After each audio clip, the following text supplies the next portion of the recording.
नमस्कार। आज हामी जानौँ नेपालमा ब्याङ्कहरूले कस्ता कस्ता किसिमका कार्डहरू जारी गर्छन् र ती कार्डहरूबाट कस्ता कस्ता ट्रान्जेक्सन गर्न मिल्छ र कति कति अमाउन्टमा ट्रान्जेक्सन गर्न मिल्छ। सर्वप्रथम कार्ड भनेको के हो? कार्ड भनेको कुनै पनि ब्याङ्कले आफ्नो कस्टमरलाई सजिलो तरिकाले उसको ब्याङ्कसम्म पहुँच पुर्याउनको लागि एउटा डिजिटल इन्स्ट्रुमेन्ट जारी गर्छ, त्यसलाई हामी कार्ड भन्छौँ। डेबिट कार्ड, बोलीचालीको भाषामा यसलाई हामी एटिएम कार्ड भनेर भन्छौँ। कमनली चाहिँ एटिएमबाट विथड्रल गर्नलाई मात्रै युज गर्ने भएको भएर यो कार्ड चाहिँ एटिएम कार्ड भनेर भनिन्छ। तर यो कार्डको नाम चाहिँ खासमा भन्ने हो भने चाहिँ डेबिट कार्ड हो है। र अब डेबिट कार्डको बारेमा बुझौँ। डेबिट कार्ड भनेको तपाईलाई ब्याङ्कले दिने एउटा यस्तो कार्ड हो जुन चाहिँ डाइरेक्टली तपाईँको ब्याङ्कको अकाउन्टमा लिङ्क हुन्छ र तपाईँले डेबिट कार्ड युज गरेर यदि कुनै पनि खर्च गर्नुहुन्छ अथवा एटिएमबाट विथड्रल गर्नुहुन्छ भने त्यो तपाईँकै अकाउन्टको पैसा चाहिँ युज हुन्छ। डेबिट कार्डलाई हामीले मेनली 3 ठाउँमा प्रयोग गर्न सक्छौँ। एक त तपाईँले एटिएम विथड्रल गर्न सक्नुहुन्छ, यो कमनली सबैलाई थाहा छ, एटिएमबाट विथड्रल गर्न सक्नुहुन्छ। र सेकेन्डमा तपाईँले पसमा त्यो कार्डलाई स्वाइप गरेर पेमेन्ट गर्न सक्नुहुन्छ। जुन जुन बिजनेस सेन्टरमा चाहिँ पस राखेको हुन्छ त्यो पसमा चाहिँ तपाईँले तपाईँको डेबिट कार्ड स्वाइप गरेर पेमेन्ट गर्न सक्नुहुन्छ। र अर्को भनेको ई-कमर्स। ई-कमर्स भनेको कुनै पनि बिजनेसलाई तपाईँले चाहिँ अनलाइन थ्रु तपाईँको कार्डमा भएको कार्ड नम्बर, एक्सपाइरी डेट अनि त्यसपछि पिन अथवा सिबिबीबाट भेरिफाई गरेर तपाईँले पेमेन्ट गर्नुहुन्छ भने त्यसलाई चाहिँ हामीले कस्तो ट्रान्जेक्सन भन्छौँ त? ई-कमर्स ट्रान्जेक्सन भन्छौँ। यस्तो चाहिँ लाइक अब नेपालमा चाहिँ नेपालको ब्याङ्कले जारी गरेको डेबिट कार्ड नेपालमा, त्यसपछि इन्डियामा र भुटानमा प्रयोग गर्न पाइन्छ। यहाँभन्दा बाहिरी देशमा डेबिट कार्ड प्रयोग गर्न पाइँदैन। अर्को एउटा युज डेबिट कार्डको भनेको तपाईँले वालेटमा पनि लोड गर्न सक्नुहुन्छ। त्यो वालेट भनेको तपाईँको मोक्को हो र मोक्कोमा चाहिँ तपाईँले डेबिट कार्डबाट तपाईँको अकाउन्टबाट पैसा डिडक्ट गरेर लोड गर्न सक्नुहुन्छ है। अब डलर कार्डको बारेमा बुझौँ। डलर कार्ड भनेको कस्तो कार्ड हो त? डलर कार्ड नामबाटै यसमा डलर हुन्छ भन्ने कुरा बुझिसकेको हुन्छ। तपाईँको प्यान नम्बरको आधारमा नेपाल राष्ट्र ब्याङ्कले जारी गरेको डाइरेक्सनको लिमिटमा रहेर ब्याङ्कले तपाईँलाई एउटा डलर कार्ड प्रोभाइड गर्छ। यो कार्ड चाहिँ कस्तो खालको कार्ड हो त भन्दाखेरि यदि तपाईँलाई नेपाल, भुटान र इन्डिया बाहेक अन्त बाहिर पेमेन्ट गर्नु पर्यो, बाहिरी करेन्सीमा चाहिँ तपाईँले पेमेन्ट गर्नु पर्यो भने चाहिँ तपाईँले डलर कार्ड युज गर्नुपर्ने हुन्छ। डलर कार्डमा चाहिँ तपाईँले सुरुमा आफ्नो अकाउन्टमा भएको पैसा त्यो लोड गर्ने दिनमा जति एक्सचेन्ज रेट छ त्यो एक्सचेन्ज रेट अनुसार त्यसमा लोड गर्नुपर्ने हुन्छ। र राष्ट्र ब्याङ्कको निर्देशन अनुसार यसमा तपाईँले $500 लोड गर्न सक्नुहुन्छ। र तपाईँले यसको लिमिट भनेको एक दिनमै तपाईँले 500 खर्च गरिदिन पनि सक्नुहुन्छ, एकचोटिमा एउटा ट्रान्जेक्सनमा पनि गर्न सक्नुहुन्छ र तपाईँले चाहिँ वर्षभरिमा पनि गर्न सक्नुहुन्छ। तर एक वर्षमा $500 भन्दा बढी खर्च गर्न चाहिँ यसबाट पाइँदैन। र यसमा चाहिँ प्रिपेड भनेर पनि भनिन्छ। प्रिपेड किन भनिन्छ भने सुरुमै पैसा तिरेर डलर लोड गर्ने भएको भएर यसलाई प्रिपेड कार्ड पनि भनेर भनिन्छ है। र डलर कार्डको विषयमा चाहिँ तपाईँले एक दिनमा 5वटा मात्रै ट्रान्जेक्सन गर्न सक्नुहुन्छ र यो चाहिँ सबै राष्ट्र ब्याङ्कको अन्डरमा हुन्छ। फर इक्जाम्पल यदि तपाईँलाई फेसबुकमा तपाईँको पोस्ट बुस्ट गर्नु छ, तपाईँको एडभर्टिजमेन्ट चाहिँ बुस्ट गर्नु छ भने चाहिँ तपाईँले डलर कार्डबाट पेमेन्ट गर्न सक्नुहुन्छ। युट्युबमा बुस्ट गर्नु छ अनि त्यसपछि तपाईँलाई मानौँ कुनै कोर्सहरू चाहिँ किन्नु छ होइन, यताउता जस हरेक कुरा हुन्छ जुनमा चाहिँ तपाईँले राष्ट्र ब्याङ्कले रेस्ट्रिक्सन लगाएको मर्चेन्टहरूमा चाहिँ तपाईँले पेमेन्ट गर्न सक्नुहुन्न र त्योभन्दा बाहेक अरू जहाँसुकै पनि पेमेन्ट गर्न सक्नुहुन्छ। अब कस्तो कस्तो कुरामा चाहिँ रेस्ट्रिक्सन लागेको छ त भन्दाखेरि बेटिङ साइटहरू, त्यसपछि डेटिङ साइटहरू अनि त्यसपछि चाहिँ ग्याम्लिङ साइटहरू, त्यसपछि अब यस्तै यस्तै क्याटेगोरीका मर्चेन्टहरूलाई चाहिँ राष्ट्र ब्याङ्कले रेस्ट्रिक्ट लगाएको छ र त्यस्तो ठाउँमा चाहिँ तपाईँले पेमेन्ट गर्न सक्नुहुन्न। अब क्रेडिट कार्डको बारेमा बुझौँ है। क्रेडिट कार्ड तपाईँको अकाउन्टसँग डाइरेक्ट लिङ्क हुँदैन। क्रेडिट कार्ड तपाईँलाई ब्याङ्कले यसै पनि दिँदैन। तपाईँको इन्कम सोर्स हेरेर, तपाईँको स्यालेरीको अमाउन्ट हेरेर ब्याङ्कले चाहिँ तपाईँलाई महिनाभरि खर्च गर्न दिन्छ र त्यस्तो अमाउन्ट तत्कालको लागि ब्याङ्कको अकाउन्टबाट पेमेन्ट हुन्छ र तपाईँलाई चाहिँ महिनाभरिको चाहिँ ब्याङ्कले एउटा तपाईँको खर्चको स्टेटमेन्ट पठाउँछ र ब्याङ्कले तोकेको निश्चित समयमा चाहिँ तपाईँले त्यसको पेमेन्ट गर्नुपर्ने हुन्छ। भनेको अहिलेको लागि ब्याङ्कले पेमेन्ट गरिदिने तर पछि आफूले तिर्नुपर्ने फिचर भएको कार्डलाई चाहिँ हामी क्रेडिट कार्ड भन्छौँ र यो चाहिँ लोन टाइपको हुन्छ र यो लिन अलिकति झन्झट जस्तो पनि छ। जस्तो तपाईँको इन्कम सोर्स चाहियो अनि त्यसपछि चाहिँ तपाईँको इन्कम सोर्स पनि राम्रै चाहिन्छ है। 15,000 भन्दा बढी भयो भने तपाईँको चाहिँ यो क्रेडिट कार्ड लिन पाइन्छ। त्यो पनि बैंक अनुसार हुन्छ, कसैले 2 गुणा, कसैले 2.5 गुणा चाहिँ यो दिइरहेको हुन्छ लिमिट है। अनि तपाईँले चाहिँ पेमेन्ट गर्नु पर्ने हुन्छ, अहिले चाहिँ ब्याङ्कले तिर्दिन्छ पैसा। अब जस्तो मानौँ तपाईँको चाहिँ 1 लाख रुपियाँ चाहिँ तपाईँको क्रेडिट कार्डको लिमिट भयो, 1 महिनामा तपाईँले 1 लाखसम्म चाहिँ तपाईँले प्रयोग गर्न सक्नुहुन्छ। मानौँ त्यसमा तपाईँले चाहिँ 1 लाख नै पुरै गर्नु भएन र तपाईँले चाहिँ 85,000 चाहिँ त्यो महिना खर्च गर्नुभयो। अब तपाईँलाई चाहिँ ब्याङ्कले स्टेटमेन्ट पठाउँछ, 85,000को स्टेटमेन्ट पठाउँछ र तपाईँले स्टेटमेन्ट पठाएको निश्चित टाइमभित्रमा चाहिँ त्यसको पेमेन्ट गर्नुपर्ने हुन्छ 85,000। र अर्को एउटा के फिचर हुन्छ भन्दा चाहिँ 10% पेमेन्ट अप्सन हुन्छ। जस्तो 10% पेमेन्ट अप्सनमा चाहिँ तपाईँले के गर्नुहुन्छ त, जस्तो तपाईँको बिल चाहिँ 85,000को आयो भनेपछि तपाईँले ब्याङ्कले तोकेको निश्चित समयसम्म चाहिँ 8,500 पेमेन्ट गर्ने र बाँकी चाहिँ को चाहिँ तपाईँले चाहिँ ब्याज तिर्ने भन्ने पनि हुन्छ। र यसको चाहिँ ब्याज चाहिँ एकदम महँगो हुन्छ क्रेडिट कार्डको, मानौँ 20% भन्दा माथि नै हुन्छ।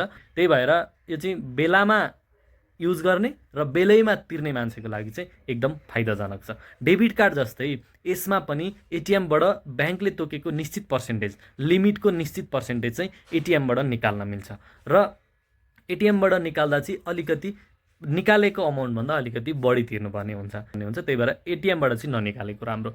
र तपाईँले पसमा स्वाइप गर्दा कुनै पनि चार्ज लाग्दैन, पसमा तपाईँले घोटेर लिन सक्नुभयो। त्यसपछि अनलाइन प्लेटफर्ममा पनि पेमेन्ट गर्न सक्नुभयो, इ कमर्समा भने तपाईँले मोक्कोमा पनि क्रेडिट कार्डबाट लोड गर्न सक्नुहुन्छ। तपाईँले 45 दिनदेखि 15 दिनसम्म ब्याङ्कको पैसा युज गर्न सक्नुहुन्छ। मानौँ कुनै पनि ब्याङ्कले तपाईँलाई 26 तारिकमा चाहिँ क्रेडिट कार्डको चाहिँ बिल पठाउँछ भने त्यसको 15 दिनपछि भनेको अर्को महिनाको 10 तारिकमा चाहिँ तपाईँले त्यसको पेमेन्ट गरिसक्नुपर्ने हुन्छ। र के हुन्छ भने तपाईँ यो महिनाको 26 तारिकमा युज गर्दै हुनुहुन्छ क्रेडिट कार्ड भने त्यसको बिल अर्को महिनाको 26 तारिकमा आउँछ भनेपछि 1 महिनामा बिल आयो। त्यसपछि तपाईँले अब 15 दिनपछि पेमेन्ट गर्दाखेरि तपाईँले 45 डेजसम्म चाहिँ ब्याङ्कको पैसा युज गर्न पाउनुभयो। र मानौँ तपाईँले 24 तारिकमा चाहिँ युज गर्नुभयो भने त 26 तारिकमा बिल आइहाल्यो भनेपछि 24देखि तपाईँले चाहिँ उता 15 दिनसम्म पेमेन्ट गरिहाल्नु पऱ्यो भनेपछि तपाईँले चाहिँ अलिक कम युज गर्न पाउनुभयो। त्यसैले अलिकति बुद्धि पुर्याएर ब्याङ्कको पैसा अहिले युज गर्छु र भोलि पर्सि चाहिँ पेमेन्ट गर्छु भन्ने चाहिँ तपाईँ यदि सोच्नुहुन्छ भने तपाईँको लागि क्रेडिट कार्ड एकदम बेस्ट हो। ट्राभल कार्ड भनेको के हो त?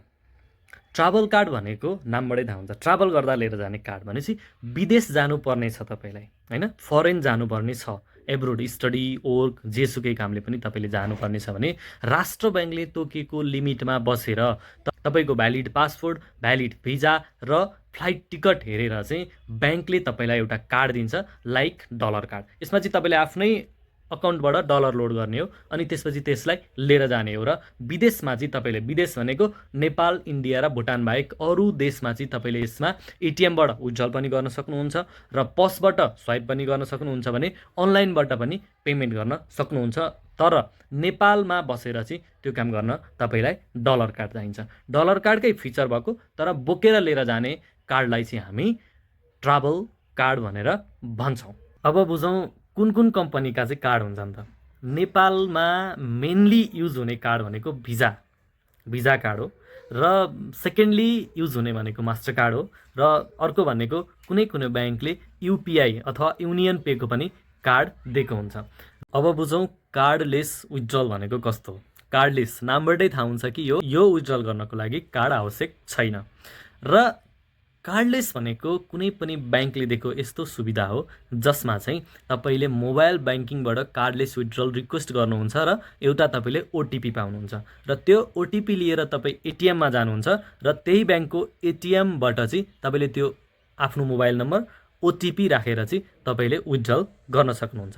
यस्तोलाई चाहिँ हामी कार्डलेस विथड्रल भन्छौँ। र एउटा अर्को जानकारी तपाईँहरूलाई, ई-सेवाबाट पनि कार्डलेस विथड्रल गर्न मिल्छ। तपाईँको चाहिँ ई-सेवामा पैसा छ र तपाईँसँग कार्ड छैन भने तपाईँले एनआइसी एसिया ब्याङ्क र एभरेस्ट ब्याङ्कबाट चाहिँ कार्डलेस विथड्रल गर्न सक्नुहुन्छ। ई-सेवामा तपाईँले कार्डलेस विथड्रल अथवा एटिएम विथड्रल अप्सनमा गएर कुन ब्याङ्कबाट निकाल्ने भनेर सिलेक्ट गरेर अनि त्यसपछि त्यहाँबाट प्रोसेस गरेर ओटिपी लिनुहुन्छ र सम्बन्धित ब्याङ्कको एटिएममा गएर तपाईँले त्यो मोबाइल नम्बर अनि ओटिपी र अमाउन्ट हालेर चाहिँ तपाईँले एटिएमबाट पैसा निकाल्न सक्नुहुन्छ। र यसको चाहिँ चार्ज भनेको 15 रुपियाँ लाग्छ। अर्को किसिमको ट्रान्जेक्सन हुन्छ कन्ट्याक्टलेस, जसमा चाहिँ तपाईँले त्यो मेसिनभित्र राख्नुपर्ने भन्ने कुनै पनि हुँदैन। तपाईँको कार्डमा चाहिँ यदि टावरको जस्तो सिग्नल छ भने तपाईँले चाहिँ त्यो कार्डलाई पस मेसिनको पनि थोरै नजिक लगेर, अथवा एटिएम मेसिनमा पनि कुनै कुनैमा फिचर हुन्छ, सबैमा हुन्छ भन्ने छैन, तर पसमा चाहिँ मेनली हुन्छ। यदि तपाईँको कार्डमा टावर जस्तो, डेबिट अथवा क्रेडिट कार्डमा टावर जस्तो सिग्नल छ भने त्यसबाट चाहिँ तपाईँले ट्याप एन्ड पे गर्न सक्नुहुन्छ। 4 सेन्टिमिटर टाढा रहेर तपाईँले चाहिँ 5000 भन्दा कमको ट्रान्जेक्सन विदाउट पिन त्यो चाहिँ तपाईँले पेमेन्ट गर्न सक्नुहुन्छ। यसलाई चाहिँ हामी कन्ट्याक्टलेस ट्रान्जेक्सन भनेर भन्छौँ। अब हामी कुरा गरौँ लिमिटको बारेमा, कति युज गर्न मिल्छ त। र डेबिट कार्डबाट नेपालको केसमा एकचोटिमा तपाईँले एटिएमबाट विथड्रल गर्न 20,000 पाउनुहुन्छ, र एक दिनमा तपाईँले 50,000 पाउनुहुन्छ, र एक महिनाभरिमा तपाईँले चाहिँ 3 लाख रुपियाँ चाहिँ एटिएमबाट विथड्रल गर्न पाउनुहुन्छ। र इन्डियाको केसमा तपाईँले एक दिनमा INR इन्डियन रुपिज 15,000, र एकचोटिमा पनि 15,000, र एक महिनामा 1 लाख INR सम्म विथड्रल गर्न सक्नुहुन्छ एटिएमबाट। नेपालको केसमा चाहिँ तपाईँले पसमा गर्ने ट्रान्जेक्सन चाहिँ ब्याङ्क अनुसार फरक हुन्छ। पसबाट तपाईँले एकचोटिमा 1 लाखदेखि 2 लाखसम्म, नेपालको ब्याङ्क अनुसार फरक हुन्छ, 1 लाखदेखि 2 लाखसम्म ट्रान्जेक्सन गर्न सक्नुहुन्छ, र एक दिनमा तपाईँले 2 लाखदेखि 5 लाखसम्म ट्रान्जेक्सन गर्न सक्नुहुन्छ, र एक महिनामा चाहिँ तपाईँले 20 लाखसम्म ट्रान्जेक्सन गर्न सक्नुहुन्छ। यो चाहिँ सबैको लागि हो है त। यो चाहिँ तपाईँले पसमा डेबिट कार्डको। अब अनलाइन कति ट्रान्जेक्सन गर्न सक्नुहुन्छ त भन्दाखेरि तपाईँले एक दिनमा अनलाइन ट्रान्जेक्सन भनेको ई-कमर्समा पेमेन्ट गर्ने भनेको 1 लाखसम्म पेमेन्ट गर्न सक्नुहुन्छ, र एकचोटिमा पनि 1 लाखसम्म पेमेन्ट गर्न सक्नुहुन्छ भने तपाईँले महिनाभरिमा चाहिँ 10 लाखसम्म अनलाइन पेमेन्ट गर्न सक्नुहुन्छ। यदि तपाईँको डेबिट कार्ड जुन ब्याङ्कको हो त्यो ब्याङ्कको एटिएमबाट भन्दा बाहेक अरू कुनै पनि ब्याङ्कको एटिएम टर्मिनलबाट चाहिँ पैसा विथड्रल गर्नुहुन्छ भने तपाईँलाई पर ट्रान्जेक्सन 15 रुपियाँ एक्स्ट्रा चार्ज लाग्छ। क्रेडिट कार्डको केसमा पनि लिमिट भनेको डेबिट कार्डको जस्तै हो, तर एटिएम विथड्रल गर्ने केसमा चाहिँ तपाईँलाई प्रोभाइड गरेको लिमिटको 10% अथवा 20% ब्याङ्क अनुसार फरक हुन्छ, त्यति मात्रै निकाल्न सक्नुहुन्छ। जस्तै तपाईँको लिमिट चाहिँ 1 लाख छ, र तपाईँले चाहिँ 10% चाहिँ एटिएम विथड्रल लिमिट पाउनु भएको छ भने चाहिँ 10,000 मात्रै निकाल्न मिल्छ एक महिनामा। क्रेडिट कार्डबाट एटिएम विथड्रलको लिमिट भनेको एकचोटिमा 25,000, एक दिनमा 1 लाख, र एक महिनामा 3 लाख निकाल्न पाइन्छ। पसको लिमिट नेपालमा भनेको डेबिट कार्डको सेम जस्तै हो, डेबिट कार्डको जस्तै हुन्छ, र इन्डियाको केसमा पसको लिमिट डेबिट कार्डको पनि क्रेडिट कार्डको पनि भनेको एकचोटिमा 1,60,000 नेपाली, र एक दिनमा 1,60,000 नेपाली, र एक महिनामा 1,60,000 नेपाली। तर यदि तपाईँ कुनै पनि अर्जेन्ट कामले हस्पिटल, होटल तथा फार्मेसीको मर्चेन्टहरूमा गएर तपाईँले पसमा ट्रान्जेक्सन गर्नुहुन्छ भने तपाईँले चाहिँ एउटा निश्चित अमाउन्ट पेमेन्ट गरेर ब्याङ्कलाई तपाईँले चाहिँ लिमिट इन्हान्स गर्न मिल्छ। यो चाहिँ तपाईँले ब्याङ्कलाई गएर रिक्वेस्ट गरेर तपाईँको कार्डमा लिमिट इन्हान्स गरेर अनि त्यसपछि इन्डिया गएर पेमेन्ट गर्न सक्नुहुन्छ।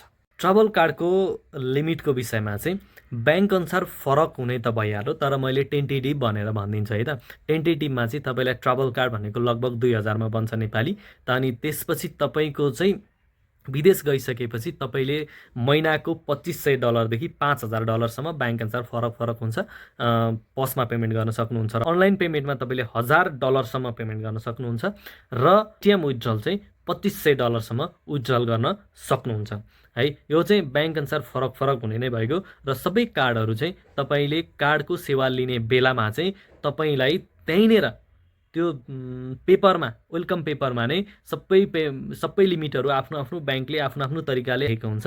त्यो चाहिँ तपाईँले राम्रोसँग पढेर अध्ययन गरेर मेरो कार्डमा कति लिमिट छ, मैले कति युज गर्न पाउँछु, कति पैसा निकाल्न पाउँछु, कति के गर्न पाउँछु भन्ने कुरा चाहिँ पढेर त्यसपछि तपाईँले युज गर्नुहोस् है।